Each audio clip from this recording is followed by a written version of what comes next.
Hello everyone, welcome to my online prep. I hope that आपकी तैयारी बहुत ही अच्छी जा रही होगी और इसी तैयारी में आगे बूस्ट अप करने के लिए we have a revision series for you. क्योंकि जैसे आप भी जानते ही हैं कि जो टाइम है वो बहुत ही कम बचा है और इस पर्टिकुलर टाइम पे की कॉन्सेप्ट्स को रिवाइज करना और एमसीक्यू प्रैक्टिस करना ये आपकी मेन स्ट्रैटेजी होनी चाहिए। इसी के लिए हम आपके लिए लेके आए हैं new revision series for your CIB exams, जिसमें आपको हेल्प होगा 60 प्लस स्कोर करने के लिए। And also we have a large pool of chapters for you. In that, we are going to discuss the important MCQs that will totally boost your performance for your CIB exams. So, starting from chapter first, that is statistics, importance and limitations, data collection, classification, and tabulation. So, this is a part of your chapter 1 of paper first, that is ABM, that is Advanced Bank Management. So in this chapter, we are going to cover objectives, introduction, importance, functions, limitations, definitions, collection of data, classification, and frequency distribution. So let's get started to some of the very important MCQs from this chapter. First question: Which word did the term statisticum derive from? कि statistics कौन सी language से derive हुआ है? Latin language से derive हुआ है, Italian से, German से, या फिर all of the above? So in this case our answer would be option number D is correct. क्योंकि Latin word, Italian word plus the German word, तीनों वर्ड से derive हुआ है. लैटिन में हम बोलते हैं स्टैटिस्टिकम, इटालियन में बोलते हैं स्टैटिस्टिया और जर्मन में बोलते हैं statistic. So from all these three we have got the word statistics. That means that option D is correct for this question. Second question is कि जो word statistics है उसको किसने refer किया था कि statistics subject matter as a whole consider किया जाता है? प्रोफेसर एंचनवेल ने, प्रोफेसर स्टैटिस्टिक्स ने, प्रोफेसर मैथमेटिक्स ने, या फिर professor data?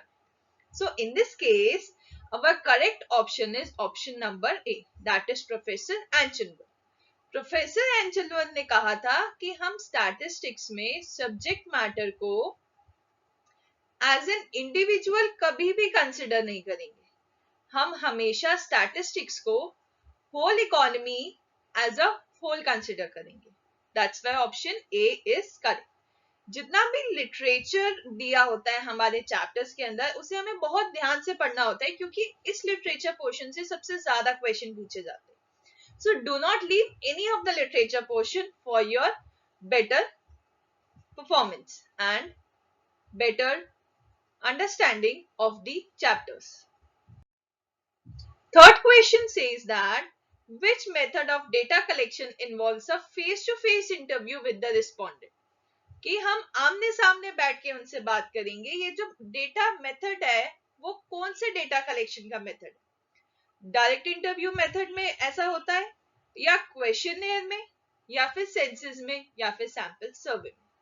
So in this case हमारा करेक्ट आंसर आपके हिसाब से क्या होना चाहिए? Direct interview method. This is the correct option.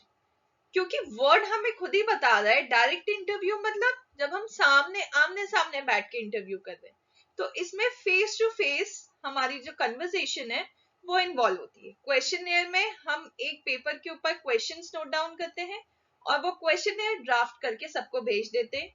Census में हम पूरा पॉपुलेशन का सर्वे करते हैं और सैंपल सर्वे के अंदर हम इस कंप्लीट पॉपुलेशन में से कुछ एक सैंपल ले लेते हैं, उनका सर्वे करते हैं.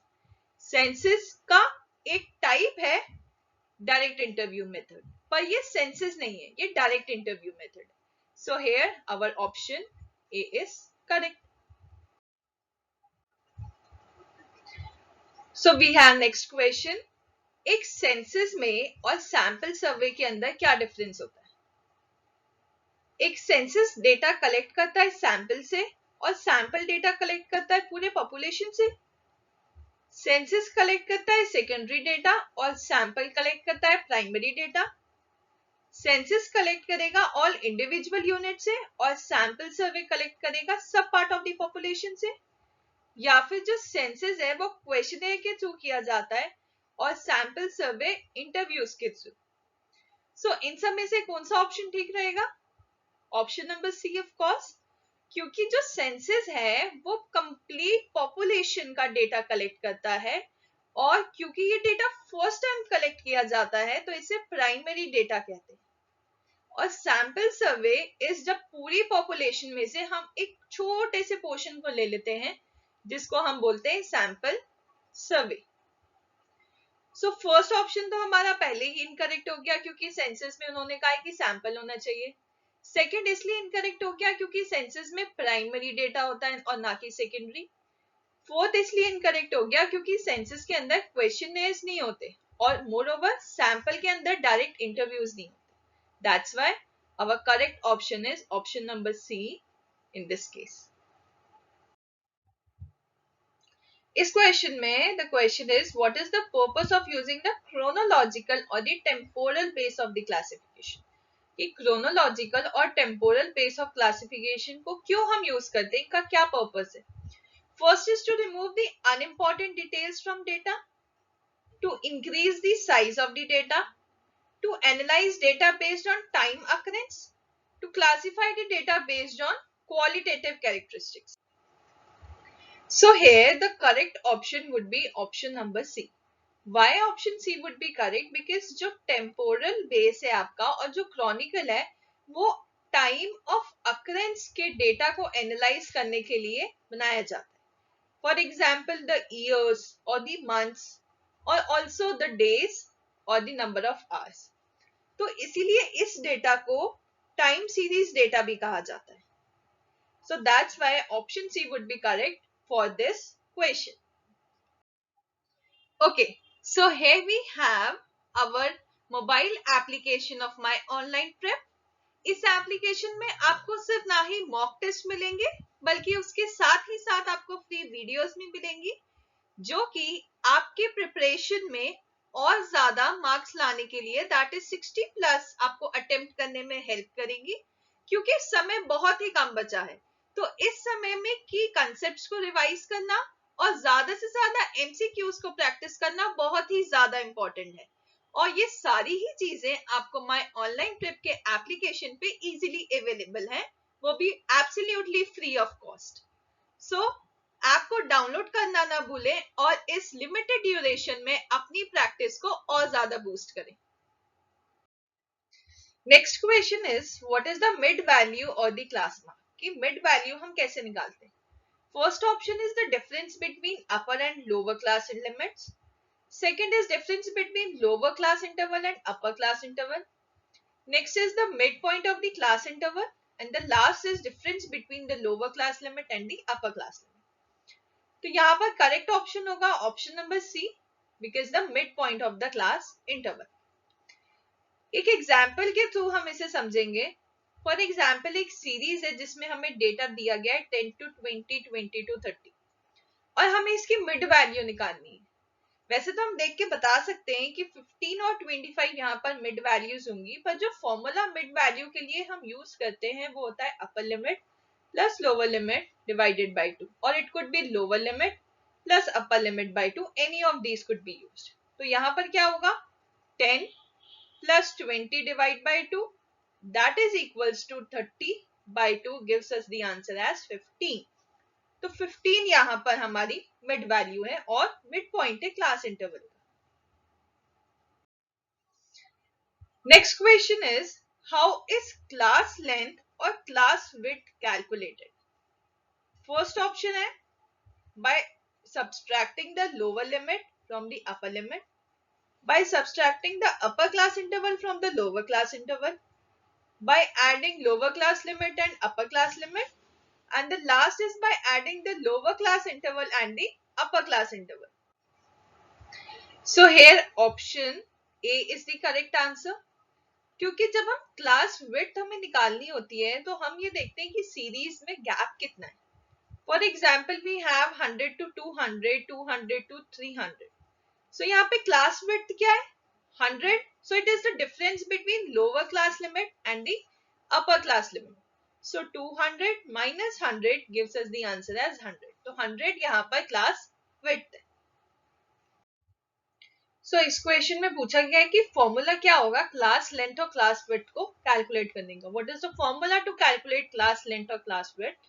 फर्स्ट ऑप्शन कहता है class length equals to class width which is same equals to upper class interval minus lower class interval. Second is upper class limit minus lower class limit. Third is lower class interval plus upper class interval, and the fourth is upper class limit plus lower class limit. So in this case, correct option is option number A. Why option number A is correct? We already had a discussion about it in the last question. कि जैसे 100 to 200 की class हमारी interval है, तो हम इसकी width कैसे निकालेंगे? The difference between the lower and the upper, that is 200 minus 100 gives us the answer as 100. So 100 हमारी क्लास लेंथ या फिर क्लास विड्थ है इस पर्टिकुलर सीरीज में. So in this question, we have inclusive class intervals which is 9 to 10, 11 to 20 and so on. इसे हमें convert करना है exclusive classes में. So कौन सा formula हम इसे use करेंगे, ये हमारा question है. Firstly, new upper class interval equals to old upper class interval plus n 10 minus 9 by 2.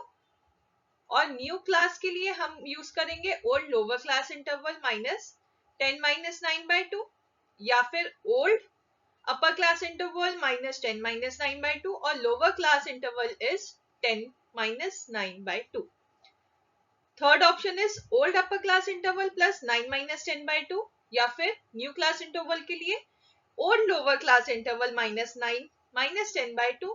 D option is old upper class interval minus 9 minus 10 by 2, या फिर न्यू के लिए old lower class interval plus 9 minus 10 by 2.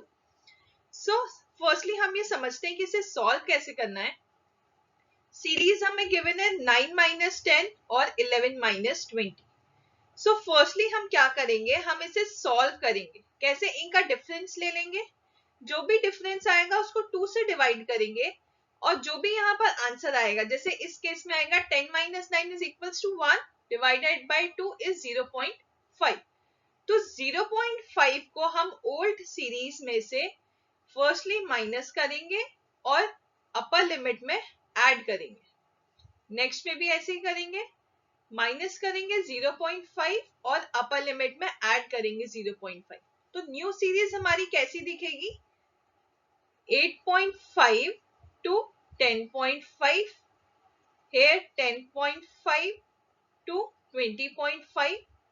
तो अब हम जैसे कि देख सकते हैं कि 10.5 यहाँ पर और यहाँ पर सेम है, तो दिस मीन्स हमारी इंक्लूसिव सीरीज एक्सक्लूसिव सीरीज में कन्वर्ट हो गई है. तो keeping in mind these things, our option A in this is correct. मतलब कि ओल्ड में से 10 minus 9 by 2, this is the same we have done, और न्यू वाले में क्या करेंगे? 10 minus 9 by 2 माइनस करेंगे और ऐड करेंगे. So in this way this question has to be solved. Next question is, how is relative frequency for a class interval is calculated?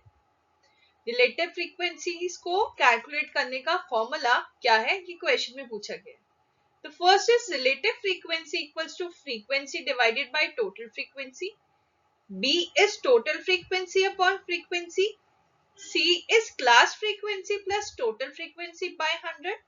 Or the fourth option is class frequency minus total frequency by 100. So in this case, the correct option is option number A, because what we have to do is, for example, हमारे पास एक series है x and y series, जिसमें हमें particular y series given है 10, 20, 40, 30 and 0. So here total is equals to 100. हमें relative frequency calculate करनी है 2 की. So that would be 20 divided by 100, that is 0.2. So this way हम calculate करते हैं relative frequency. Next question is, what is the formula for calculating percentage frequency of a class interval? First is class frequency upon total frequency into 100. B is total frequency upon class frequency into 100. C is class frequency plus total frequency by 100. And D is class frequency minus total frequency by 100. So answer this case would be option number A. Why? Because when we were calculating the relative frequency, तो जो formula हमने use किया था वो था उस particular class की frequency divided by total frequency. तो जब हमें परसेंटेज फ्रीक्वेंसी निकालनी है तो what we are going to do, हम इसको 100 से मल्टीप्लाई कर देंगे तो हमें यही फ्रीक्वेंसी परसेंटेज के फॉर्म में मिल जाएगी. जैसे लास्ट एग्जांपल पे हमने किया था 20 डिवाइडेड बाय 100 multiplied by 100 करेंगे तो this we have got it as 20%. So the percentage frequency इस question की होगी 20%. In this question frequency destiny पूछी गई है class intervals में जब हम उसे calculate करेंगे. First option says class frequency equals to width of the class. Second option says width of the class upon class frequency. Third option is class frequency plus width divided by total frequency. And the fourth is class frequency minus width of the class upon total frequency. So in this case, option A is the correct answer because frequency destiny is equals to class frequency divided by the width of the class. In this way, we could easily get the frequency destiny of the concerned series. In this question, the data of some worker salary is given 2300, 2400, 2500, 2100, 2000, 2000, 2300, 2800, 3000, 2300, 2700, 2400 and 2500. तो हमें desired class interval given है यहाँ पर 10, हमें class width calculate करनी है.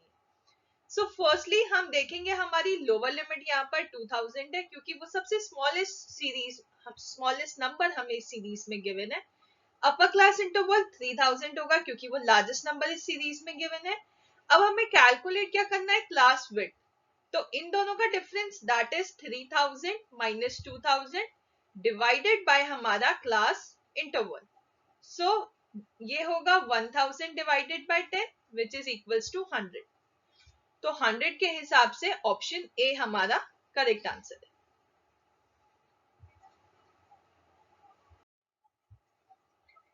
The largest and the smallest value of a data are 60 and a 40 respectively. If the desired number of class interval is 5, what is the class width? I hope that आप इस question को अब easily solve कर सकते हैं.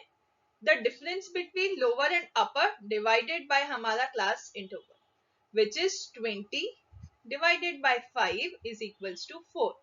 तो इस हिसाब से हमारा option C is the correct answer for this question. Okay, so this is the end of this video. As we have already told you that we have discussed some of the very crucial MCQs from the perspective of this chapter, because it is high time that you should revise all the mock tests. You should give more and more mock tests. Also, you should revise the videos of key concepts, because इस छोटी सी duration में आपके लिए ये possible नहीं है कि आप पूरे कंप्लीट चैप्टर को पॉइंट बाय पॉइंट रिवाइज करो. So, giving more and more mock tests and revising the key concept should be your main goal, so that आप खुद की performance को mark कर पाए कि आप कहाँ पर stand कर रहे हैं. And also, all these are freely available on our website, on our application. So, आप वहां से भी ये तैयारी कर सकते हैं. एंड आप अपने स्कोर को मेंटेन करें, रिकॉर्ड करें कि आप हर एक मॉक टेस्ट में कितना स्कोर कर पा रहे हैं. And do not forget to mention in the comment section. And also, if you have any doubt related to any question or any query or any feedback, you can write to us in the comment section. We'll surely get back to you for the same. So thank you for watching the video and do like and subscribe it. Thank you. Keep learning with us.